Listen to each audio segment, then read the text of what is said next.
me down. Don't bring me down.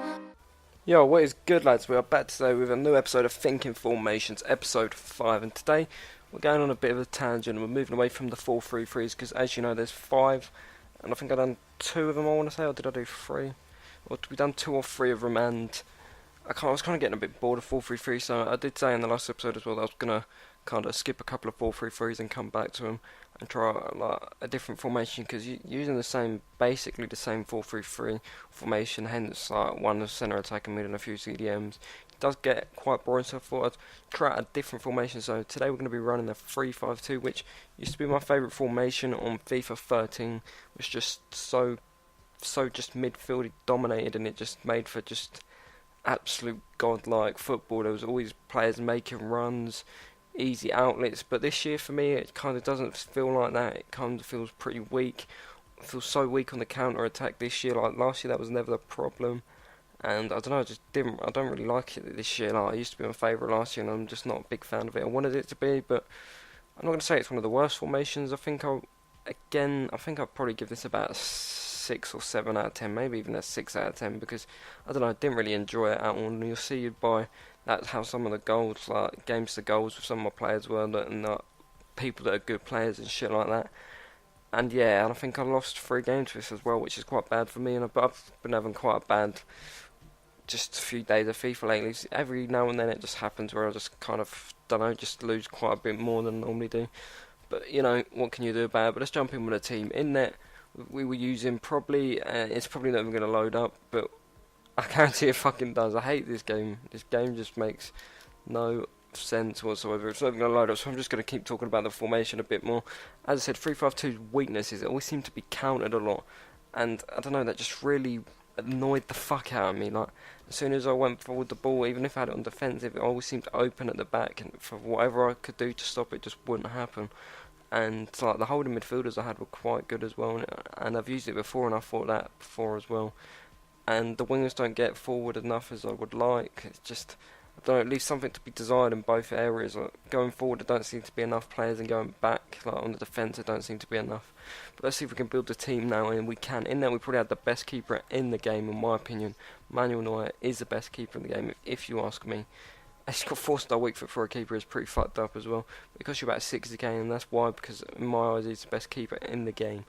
87 reflexes, 82 positioning, 85 diving, 82 handling, along with 91 bad boy kicking, and he stands at 6'4", and he's just an absolute all-round fucking monster, mate. He's just an animal. You can't get any better than him. And 3 centre backs we were using was quite a nice trio, if you ask me. We had Dante in the middle, Boateng on the left, and then we had Company on the right hand side. And Dante, as you all know, is probably one of my favourite, if not my favourite centre-backs on this game this year. I just think he's an absolute workhorse. Like, he just seems to win every single header. He's so strong on the ball as well. It doesn't matter that he's only got 68 pace. I just slam that shadow card on him, take his fucking pace up to like 71, and he's just an absolute god for me. He's just so enjoyable to use. He breaks up every bit of play. He's so strong on the ball, just pulls and pushes everyone around to get him off the ball. And we partnered him up with Boateng on the outside to give a bit of pace. And the first time I've used him this year, and he's pretty damn decent as well. He's got 3-star skills for a centre-back, was pretty fucked up if you ask me. But he's got 1 goal for us and 1 assist in 10 games, which isn't too shabby. Medium work rate, 6'4". Well, no, I think Dante's 6'2", but Boateng's just an absolute god as well. He's got 75 pace, decent heading, decent defending, but Dante's probably my more favourite out of the 2. And then Company as well, just an absolute just monster. Probably one of the best BPL centre-backs in real life after Vidic. I'd probably say him and Vidic have combined to be the best 2 centre-backs, if you ask me. 73 pace, 72 dribbling, 74 passing, 86 defending, 80 heading. Absolute just monster at the back. Wins a lot of headers, just does everything well. I think he's got something stupid like 88 strength in game as well. And it costs you about 40k, so it's quite pricey. But moving on to our 2 holding mids, we have Marouane Fellaini on this side and Schweinsteiger on this side. Schweinsteiger, again, been in a few teams of mine lately. I absolutely love him. He's got a great shot on him, great passing. He's just here, there and everywhere. He works well for the team. He's up and down the pitch, 83 dribbling, 80 defending, 74 heading, as well as 81 shooting, 86 passing. Just makes him unstoppable, really. He's just an absolute force to be reckoned with in that holding mid position, just being able to pass out from the back, and just he's strong on the ball as well. I think he's also 6 foot, so I don't know, he can win it a fair few amount of headers. But Fellaini, the guy that just breaks shit up for us in the middle of the park, and he came with a Senegal card on him, so I just didn't really know what card to put on him, so I just left that on him. But 71 pace, 76 dribbling, 72 shooting, 77 passing, 81 defending, 85 heading. But he's there literally to win all the headers from like goal kicks, shit like that, win a lot of headers from corners. As you can see, he scored 3 goals, I'm pretty sure they was all from corners. But yeah, he's actually got a decent shot on him as well, but I don't, like, from a Man United's point of view, in real life, I wish we never have brought him to Man United, because he's just not good enough for Man United. But other than that, so I'm not really the biggest fan of him in real life at the moment.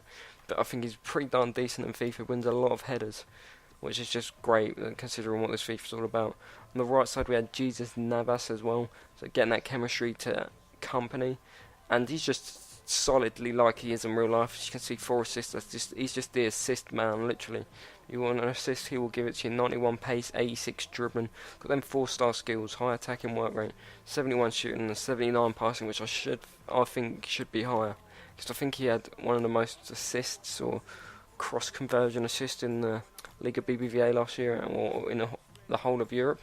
And on the left side we're using El Shaarawy, who just leaving some desire. I want to like him, but I just don't. And sorry if you can hear the phone in the background, but I don't know, he just feels like he should be better for me. But he's got 87 pace, 85 dribbling and 80 shooting, and all them 3 stats combined feels like he should be doing more. But I feel like doing before, I don't know. I just feel like he can give more, and I just can't seem to get it out of him. And the striker we're using to partner him up, getting that super strong link, is Balotelli, and he just goes hard in the paint, really. He's just an absolute god. And he says I've played 10 games with this team. I've only actually played 8, but for some reason it put me into a game, and then I think I was in about the 6th minute, and then it just froze. I didn't get a win, didn't get a loss, but I said I played the game, and that happened twice. But yeah, so we just went with it. He's got 5 goals in 8 games with 3 assists, which is just incredible, and he's done a lot better for me. I just don't think this formation suits him. He's just what can be said about him. He's so strong on the ball. His dribbling's amazing. His shooting's incredible. Like, if you see his free kick stats and corner stats and penalty stats, his penalty stats are amazing. I think he actually missed a penalty for the first time in his professional career the other day, I heard. But yeah, I just think he's an absolute tank. Possibly one of the best strikers on this game. Well, other than the obvious like Ibra and that, but he's better than this striker here. And I'm a Man United player. Yeah, I play for Man United. I'm a Man United fan, and I don't know. Van Persie's shooting's good. His shooting's really good, but it's just where he's weak and he's slow. I hate players like that, where he's got nothing to get him into these positions. You try and play a through ball to him, and it doesn't work because he's like just too slow to get to it. Try and dribble past someone, but he's too weak. He just gets pushed off the ball. Players like that just really annoy me, but if you can get him to shoot, he will undoubtedly score. Like 6 goals in 10 games is still really decent. Nearly got that 90 shooting, at 89 shooting. It's just darn incredible. His left foot is pretty much unstoppable if you can get it. He's got perfect work rates as well. Still a decent player, but as I said, really weak, and really quite slow. Just kind of lets him down. And the final player, centre attacking mid, he was quite surprisingly fun. Who's someone I think Moisey should just play him a lot more. If this guy was playing in the centre of midfield with Carrick behind him in real life, Man United would not be having the problems they're having lately. But on FIFA, let's go back to that. His dribbling is insane, and he's really fun to use. 83 pace, great passing and shooting as well. Like, his shooting's really nice. Got a few nice goals with him, and for 4K, you can't really go wrong. So this is a squad we used in this thinking formations. Let me know what you think of this formation. As I said, not one of the best for me this year. 6 out of 10 I'm giving it, and there's definitely better ones so far. So far I think this has come in at the worst, or joint worst, with their 4-3-3 false 9. But yeah, that's how we're leaving this episode. We'll be back in the next episode with a new formation and a new squad. So leave a thumbs up if you enjoyed this episode, and if you're new around here and you like what you see, please do drop a sub, and I'm going to leave you with a few girls to watch, and hope you enjoyed the video, and I'm out. Safe.